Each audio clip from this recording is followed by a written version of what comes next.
uma vida evangélica. Ser evangélico é muito mais do que isso.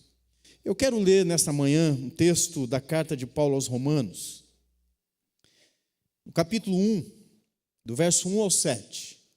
E eu gostaria de extrair deste texto algumas lições. Paulo escreve à igreja de Roma, e ele está aqui escrevendo uma carta, um documento teológico, explicando o que ele entende, qual é a fé que ele tem e qual o evangelho ele anuncia. Paulo escreve aqui uma das cartas mais ricas teologicamente, e em alguns trechos difíceis de serem entendidas. Mas, em suma, o tema desta carta é apresentar o nosso Senhor Jesus Cristo como sendo Ele o objeto central, o tema central do Evangelho.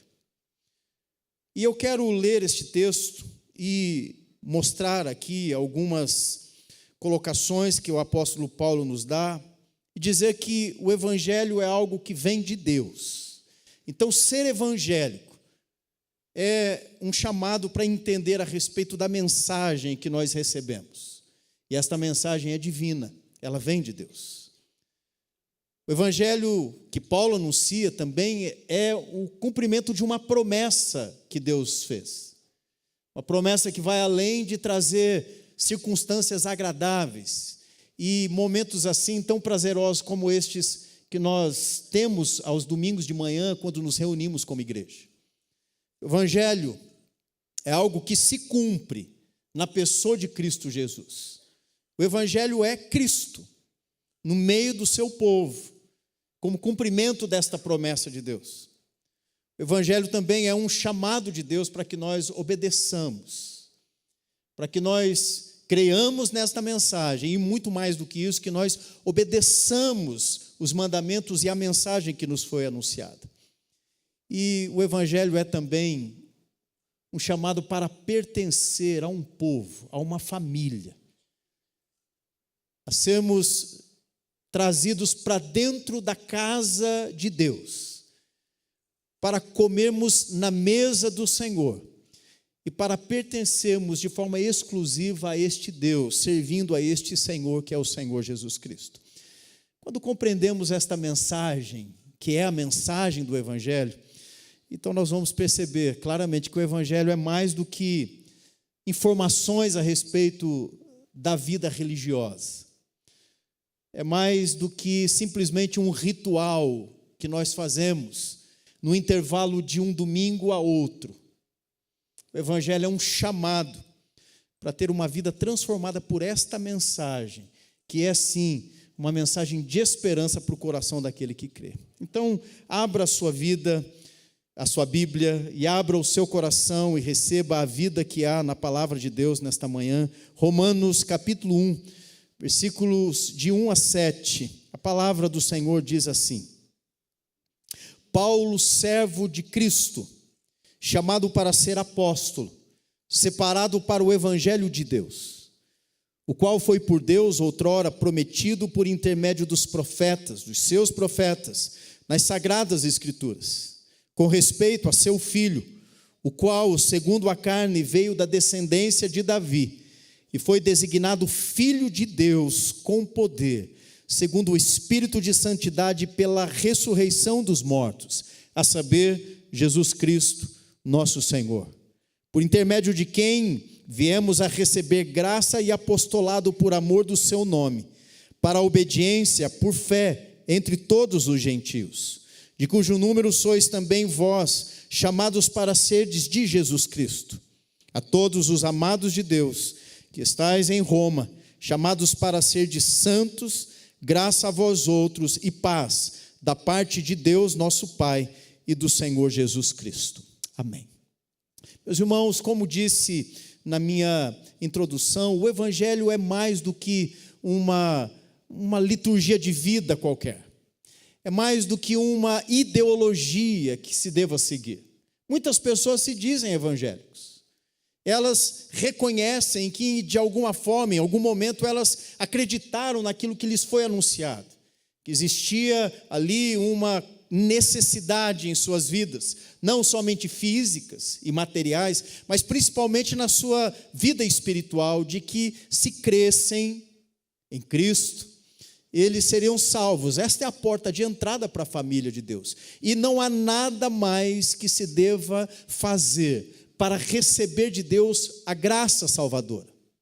É este ato, é esta decisão que nos faz cristãos. Mas a partir daí, é importante que nós saibamos que a vida cristã requer de nós mais do que simplesmente uma entrada, porque senão nós começamos a viver uma vida medíocre. Nós temos a fé, nós temos o entendimento a respeito dessa necessidade, mas nós não amadurecemos.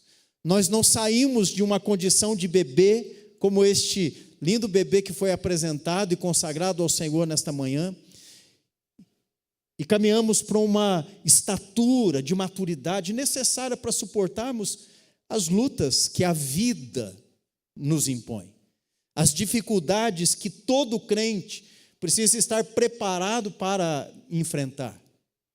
Paulo, ao escrever a esta igreja em Roma, preparando para uma visita, esta era a intenção dele, e ele o faz, mas de uma outra maneira, por um outro caminho, o caminho escolhido por Deus. Como vocês devem saber, Paulo vai preso a Roma. Mas antecipando este momento e sabendo que aquela igreja poderia estar recebendo também um tipo de evangelho que não era o evangelho genuíno, aquilo que foi dado a ele como missão para proclamar, Paulo escreve então uma carta grande, um documento teológico profundo, e ele o faz na intenção de preparar aquela igreja para receber esta mensagem, que ele faria depois pessoalmente, instruindo aquele povo a respeito do evangelho.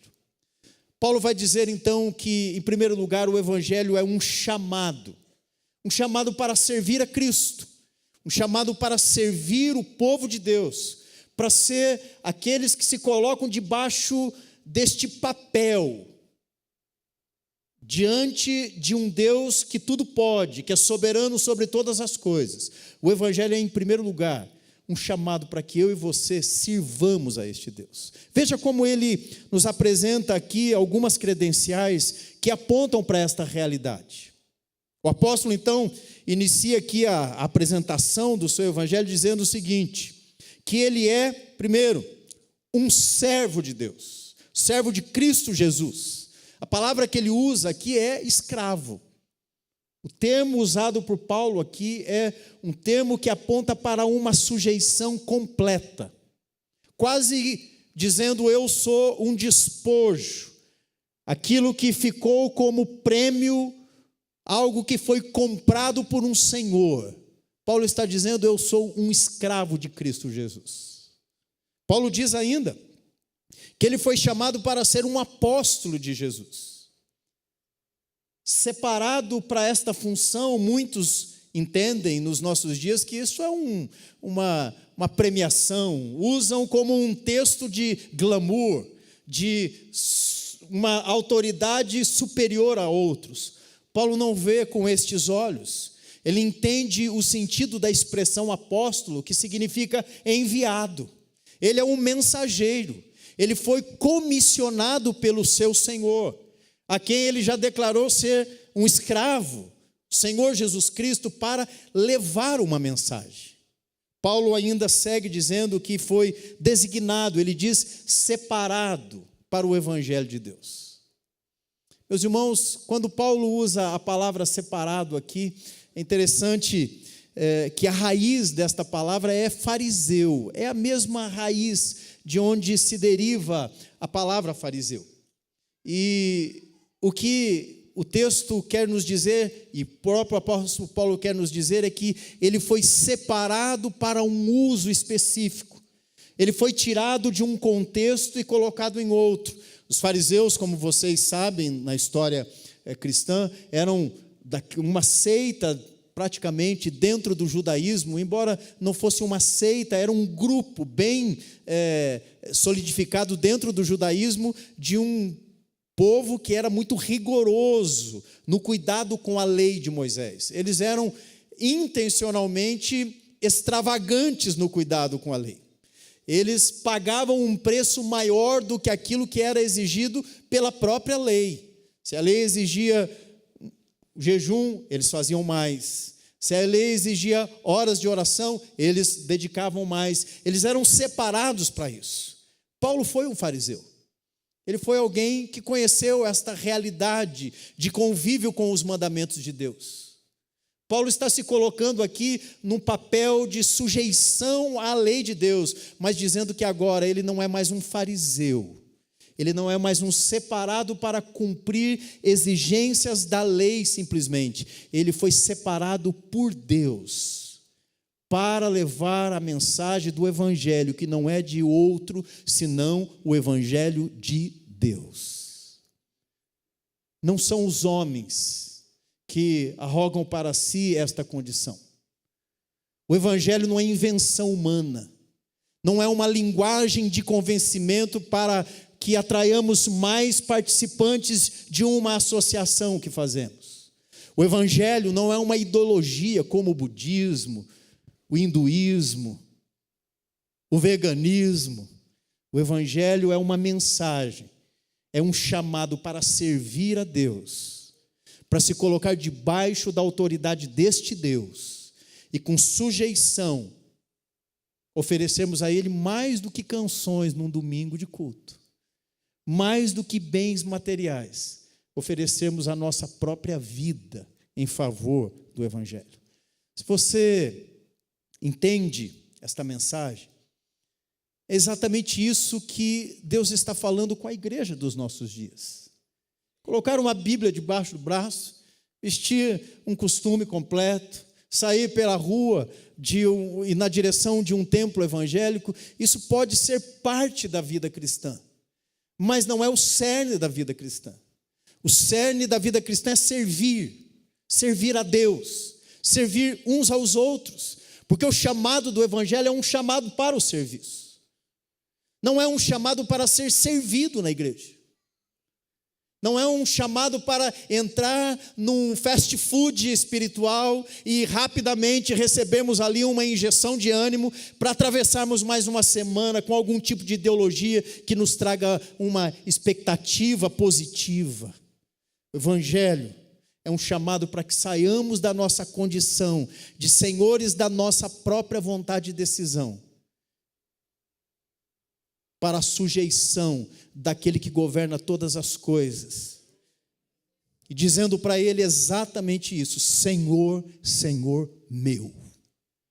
Eu não sei se você já se dispôs ao serviço. Nós servimos de duas maneiras. Nós servimos a Deus, como estamos fazendo aqui, como fazemos cotidianamente na nossa vida. Nós servimos orando, testemunhando, mas nós também servimos com os dons e ministérios que Deus nos dá, uns aos outros, à comunidade, seja de qualquer forma, se de maneira vertical ou horizontal, nós estamos sempre servindo, porque o Evangelho é um chamado para o serviço a Cristo e ao nosso Deus Todo-Poderoso. Em segundo lugar, o apóstolo Paulo diz que o Evangelho é um chamado para confiar nas promessas de Deus. Veja como ele diz no versículo 2.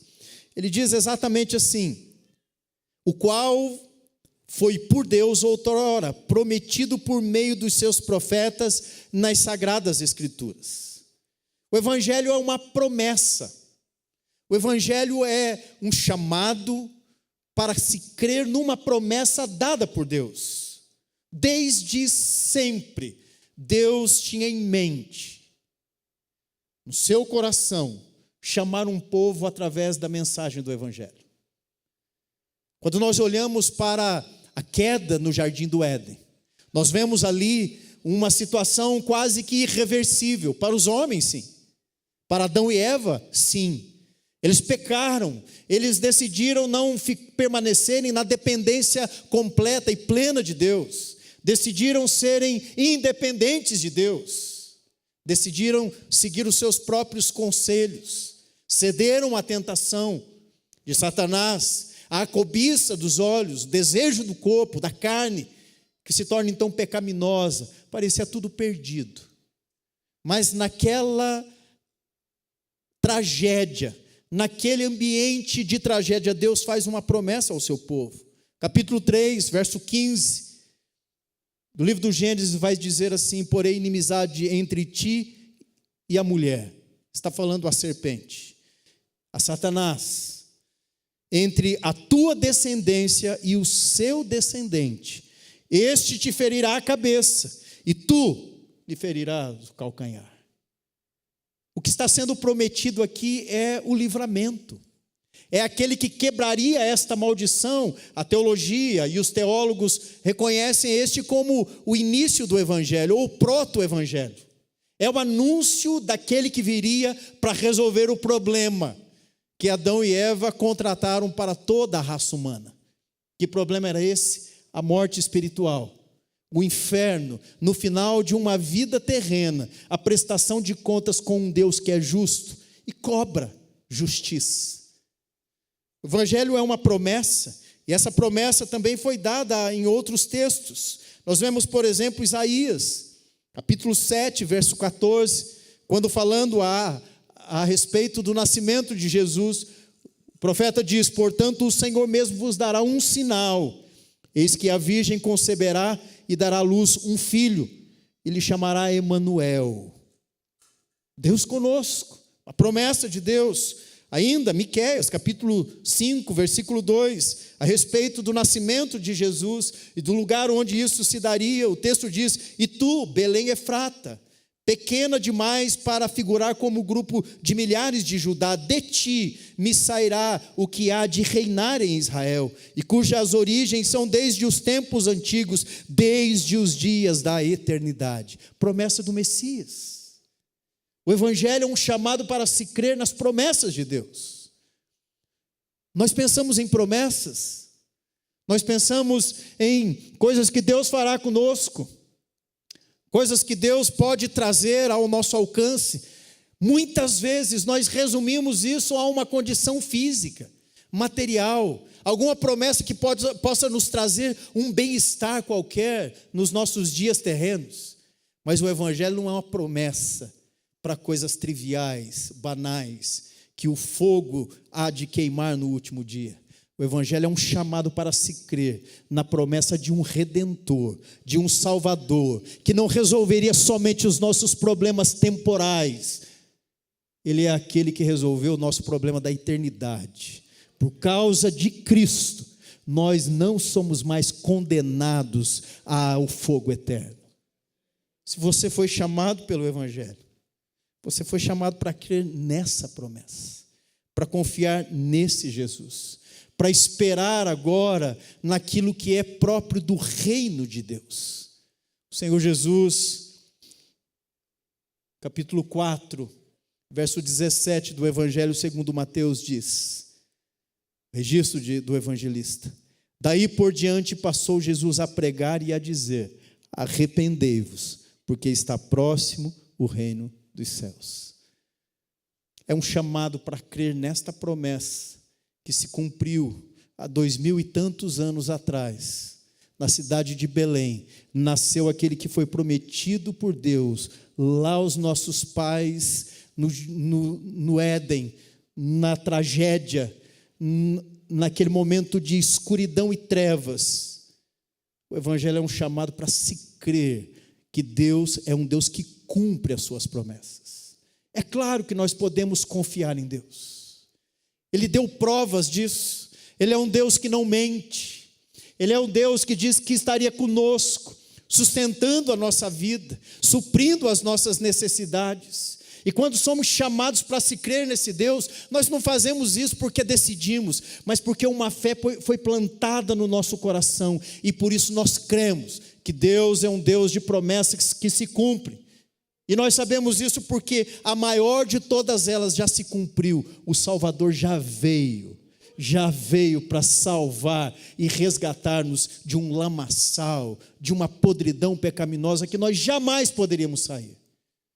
Se você um dia creu e decidiu ser um evangélico, então lembre-se, o evangelho é um chamado para se crer nas promessas de Deus. Algumas delas já se cumpriram, Algumas delas nós já temos o registro, e outras certamente se cumprirão, porque Deus não mente, porque Deus é poderoso para fazê-lo e certamente o fará. O Evangelho também nos chama para conhecermos Cristo Jesus. Veja o que diz o verso 3. Depois de dizer a respeito da sua condição de servo, deste chamado a crer numa promessa cumprida por Deus, Paulo então imediatamente nos apresenta o próprio Evangelho. Não só o criador, o idealizador do Evangelho, mas ele diz que o Evangelho é uma pessoa. O Evangelho de Deus, que foi prometido, que foi anunciado pelos profetas nas Sagradas Escrituras, tem uma personagem principal. Ele diz com respeito a seu filho, o qual, segundo a carne, veio da descendência de Davi, figura humana, e foi designado Filho de Deus, com poder, uma figura divina, segundo o Espírito de santidade, pela ressurreição dos mortos, um ente santo, anunciado pelos anjos, à própria Maria, o anjo Gabriel. Alguém que não conheceu o pecado, veio como homem, assumiu uma figura humana, assumiu a natureza humana, mas jamais pecou, porque era o próprio Deus encarnado. O Evangelho é uma pessoa, o Evangelho não é uma placa, não é uma denominação, o Evangelho não é uma teologia escolhida, o Evangelho não é calvinismo, o Evangelho não é arminianismo, o Evangelho não nasceu com John Wesley, o Evangelho é Jesus. Quando nós falamos a respeito do Evangelho para alguém, nós estamos chamando esta pessoa para conhecer uma outra pessoa que um dia ganhou o nosso coração. Quando nós chamamos alguém para vir à igreja, é só um disfarce. Nós queremos que eles convivam conosco, conheçam a nossa alegria, o nosso estilo de vida, mas o ponto principal deste convite deve ser: eu quero te apresentar alguém, e esta pessoa é Jesus Cristo. E Ele salvou a minha vida e pode salvar você também. O Evangelho não é um chamado para aprender doutrinas vazias. Veja como foi o chamado que o próprio apóstolo relatou um pouco à frente. Capítulo 8, verso 5, 9, verso 5, melhor dizendo, de Romanos. Paulo vai dizer assim: deles são os patriarcas, deles o descendente, o Cristo, segundo a carne, o qual é sobre todos, Deus bendito para todos sempre. Paulo está dizendo que este Jesus, ele veio sim como homem, mas ele não é igual Buda, ele não é um Dalai Lama, ele não é um líder religioso, ele não é alguém que pensou numa forma de conexão com o mundo espiritual. Ele é o próprio Deus, que se fez homem e veio habitar no meio de um povo de pecados claros, de necessidades, de maldições, e ele foi para a cruz. Como um homem ele morreu, mas porque ele não pôde ser tragado pela morte, porque sobre ele não pesava condenação alguma, o próprio poder de Deus o ressuscitou dos mortos e o colocou assentado no trono mais alto do universo. Ele é aquele que possui autoridade sobre todas as coisas. Esse é o Jesus que nós servimos. Quando nós levantamos a mão e dizemos vitorioso és, nós estamos falando desta vitória, de alguém que nós podemos confiar, e alguém que nós fomos chamados para conhecer, alguém que nós fomos chamados para um relacionamento. Nós não contamos simplesmente uma história a respeito de Jesus. Nós ensinamos as pessoas a se tornarem filhas de Deus, servas de Jesus Cristo, a terem um relacionamento de intimidade com esse Jesus. Talvez você já conheça as doutrinas, talvez você já esteja convivendo com a igreja, mas não é este o chamado do Evangelho. O chamado do Evangelho é para que você conheça intimamente aquele que te salvou e comprou com sangue precioso na cruz do Calvário. Conhecer Jesus. Não só saber sobre Ele, conhecê-lo intimamente. Este é o chamado do Evangelho. Esse Evangelho, então, conhecendo a Cristo, nos chama também, Paulo diz aqui, a uma obediência. Se esta fé que ganhou o nosso coração, o verso 5 diz, por intermédio de quem? De Cristo, desse Jesus, viemos a receber graça e apostolado por amor do seu nome. Agora vejam que esta bênção tem um propósito. Paulo vai dizer para a obediência por fé. Para a obediência. Nós cremos, nós recebemos a permissão de estarmos na presença de Deus, o lugar de santidade, na comunhão dos santos, o lugar de alegria. Nós recebemos a esperança, a graça que restaura a nossa convicção de fé, mas tudo isso para que nós possamos sujeitar a nossa vida em obediência a este Cristo que nos salvou.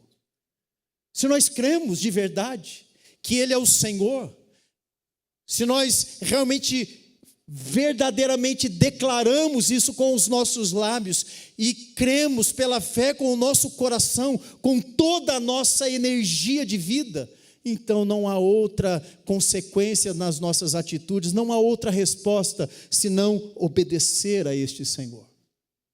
O Evangelho não é um chamado para nos servirmos de Deus, mas para nos sujeitarmos ao Senhor da igreja, o nosso Senhor Jesus Cristo. Se Ele quiser, ok, Ele é Deus. Se Ele não quiser e não fizer, amém, Ele é Deus. Porque a graça é suficiente para nós. Porque este Cristo já disse que nós nele temos todas as coisas e sem Ele nada nós podemos fazer. Porque este Senhor, o Deus Todo-Poderoso, diz que estaria conosco todos os dias até a consumação dos séculos. Eu quero obedecer e confiar neste Senhor a quem eu me sujeitei, me rendi. Esta é a chamada do Evangelho. Conhecer Jesus é obedecer a Jesus. Não é ter Jesus como um amiguinho. Nós não lemos isso nas Escrituras. Nós podemos saber que Jesus é o nosso amigo, mas Ele não é um coleguinha de classe. Ele não é um parente da nossa família, embora Ele seja o nosso irmão mais velho, e a partir dele toda a nova criação se fez. E é nele que nós estamos recebendo esta vitalidade espiritual que nos faz em Cristo novas criaturas, como disse o apóstolo Paulo. Mas Ele é o Senhor, e ao Senhor se deve obediência. Se eu creio, eu sou chamado a obedecer. Obedecer o quê?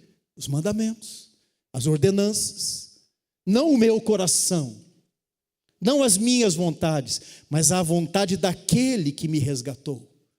Jesus nos mostrou isso claramente, quando Ele mesmo declarou: eu não vim fazer a minha vontade, mas a vontade daquele que me enviou. Ele cumpriu a sua missão, mas a Ele foi dada toda a autoridade nos céus e na terra, e Ele requer dos seus obediência. O Evangelho é um chamado para a obediência de fé. E por último, meus irmãos, o Evangelho nos chama para pertencer a Cristo. Versos 6 e 7 vão dizer assim: de cujo número sois também vós, chamados para serdes de Jesus Cristo. Chamados para serdes de Jesus, para pertencer a Jesus, porque Ele comprou para Deus e nos constituiu servos, sacerdotes, um reino de sacerdotes, como diz Apocalipse capítulo 5. E nós reinaremos, mas nós não somos reizinhos. Nós não somos aqueles que dizem, eu quero. Sabe aquelas crianças mimadas? Que caem no chão, levanta a perninha e o braço para cima e fica igual uma baratinha com as costas, balançando, sacudindo, fazendo manha, birra. Não, nós pertencemos a Cristo. Louvado seja o Senhor, que Ele é um Senhor amoroso, misericordioso, que nos sustenta. Mas nós nunca podemos perder a consciência de que nós não somos os senhores da nossa história e da nossa vida, porque nós fomos chamados para pertencermos a Jesus Cristo. Quando Jó encarou uma situação que nenhum de nós gostaríamos de atravessar, ele chegou à consciência de que o Redentor dele era alguém que vivia e se levantaria por ele. O Redentor já se levantou pela sua igreja. Ele é o Senhor Jesus Cristo. Ele nos comprou, mas Ele não nos mandou embora. Ele nos chamou para o seu reino de glória. Nós somos cidadãos do reino dos céus. Nós não vivemos numa democracia celestial. Nós temos um Senhor e o nome dele é Jesus Cristo, o dono da igreja. Nós somos aqueles que foram chamados para sermos de Jesus. Sujeite-se a esse Senhor. Viva debaixo deste cuidado, mas nunca se esqueça, nós não fomos chamados para sermos os nossos próprios senhores, mas sim para servir a Deus. Paulo termina dizendo a todos os amados de Deus, que estáis em Roma, chamados para ser de santos, graça a vós outros e paz da parte de Deus, nosso Pai, e do Senhor Jesus Cristo. Este chamado para conhecer Jesus, esse chamado para obedecer a este Senhor da igreja, é um chamado para vivermos uma vida santa. Você conhece a raiz desta palavra. Ela está em Deus, aquele que é separado, aquele que é diferente. Ele é totalmente outro. Ele não se parece com nada da sua criação. Ele não pode ser contaminado por nada que seja pecaminoso. Ele não tenta a ninguém, porque ele mesmo não é tentado pelo mal. Ele é puro. E ele habita num lugar de santidade plena, de pureza. E o chamado de Deus para a sua igreja é que nós também, à medida que caminhamos nesta comunidade de filhos de Deus, de servos de Jesus, ao reino de Deus, nós também caminhemos em direção à santidade, que é o que Deus requer de cada um dos seus filhos. Meus irmãos, isso significa abandonar pecados. Não só saber desta regra da igreja. Significa que eu devo sondar a minha vida. E quando me colocar diante de Cristo, confessar os meus pecados e dizer: Senhor, purifica-me, santifica o meu andar, mostra-me como o Senhor quer que eu seja, porque eu sou teu, e eu sou chamado para ser santo.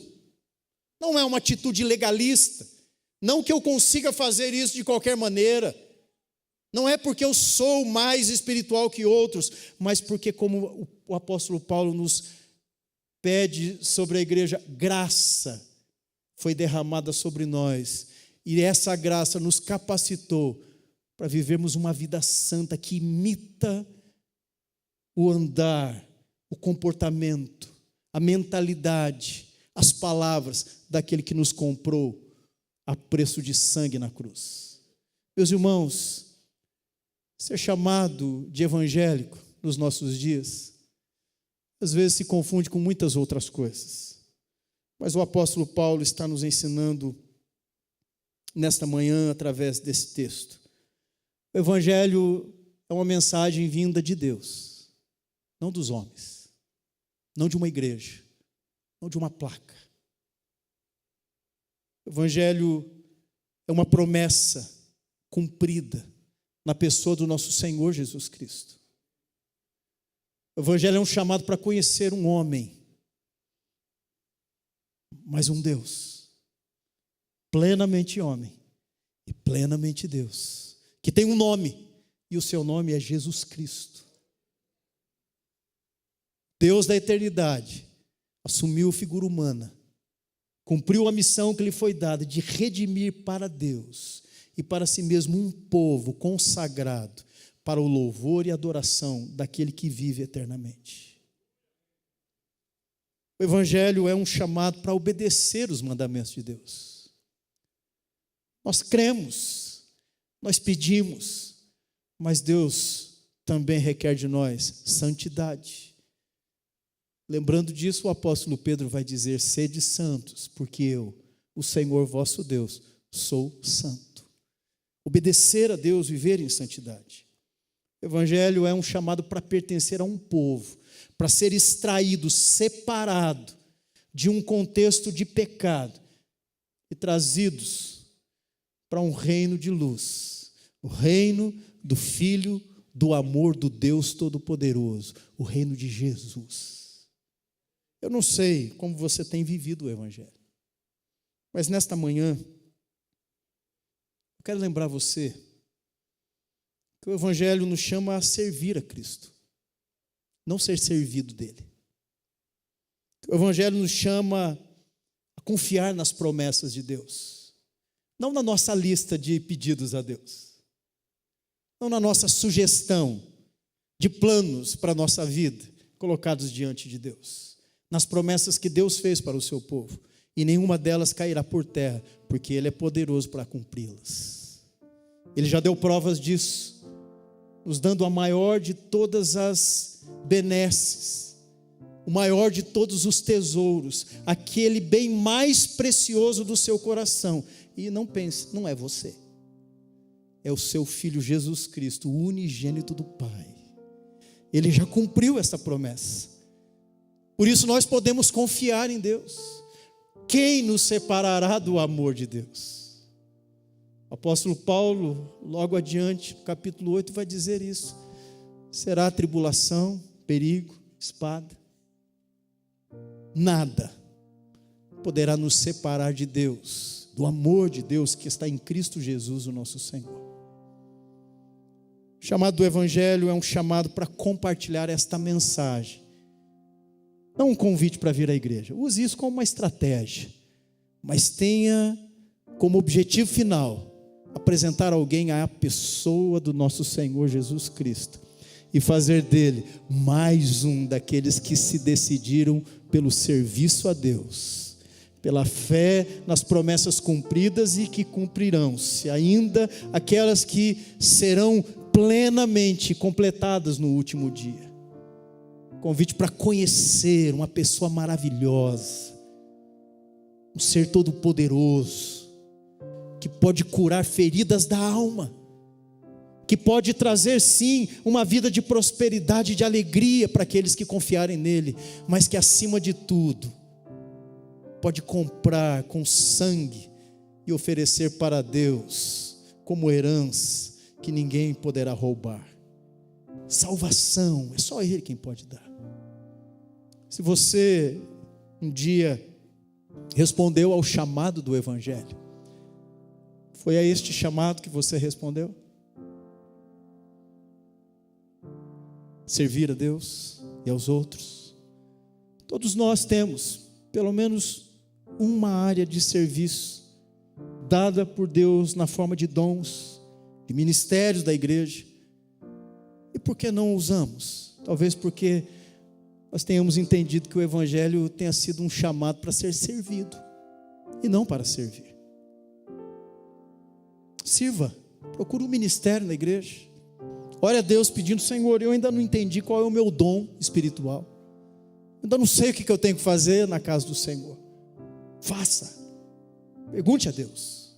E Ele vai te dar a direção. E você vai poder sair da condição de um bebê que precisa ser trazido no colo, amamentado, para alguém que já sabe comer sozinho, que já anda com as próprias pernas e que pode caminhar para a maturidade cristã, produzindo outros servos de Deus e do nosso Senhor Jesus Cristo.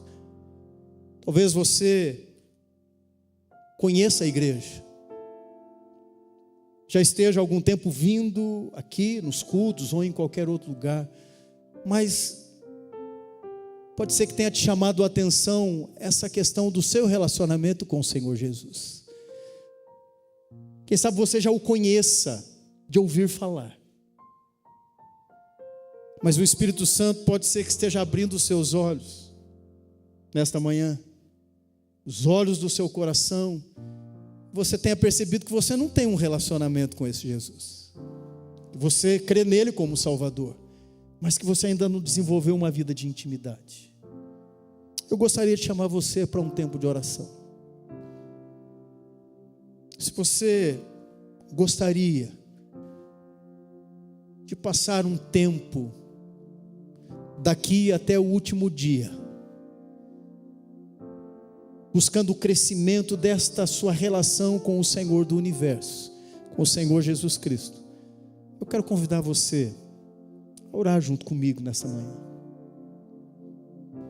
Se você tomar essa decisão Saiba que eu não preciso saber dela, porque Deus, o nosso Deus, é o Deus que sonda os corações.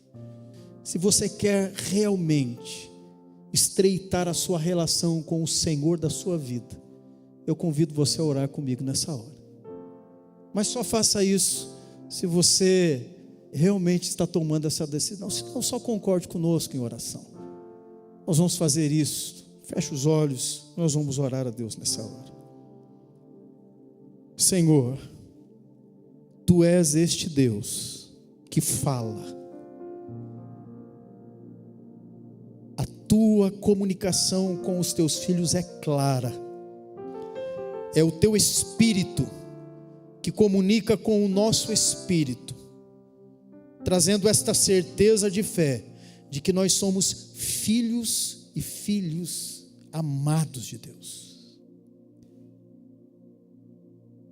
Aquele que está nesta hora, Senhor, com a mente ligada à Tua, com o coração ligado ao Teu, conectado espiritualmente ao Senhor, recebendo esta convicção de que é necessário conhecer a Jesus Cristo, não somente saber dele, mas conhecê-lo intimamente.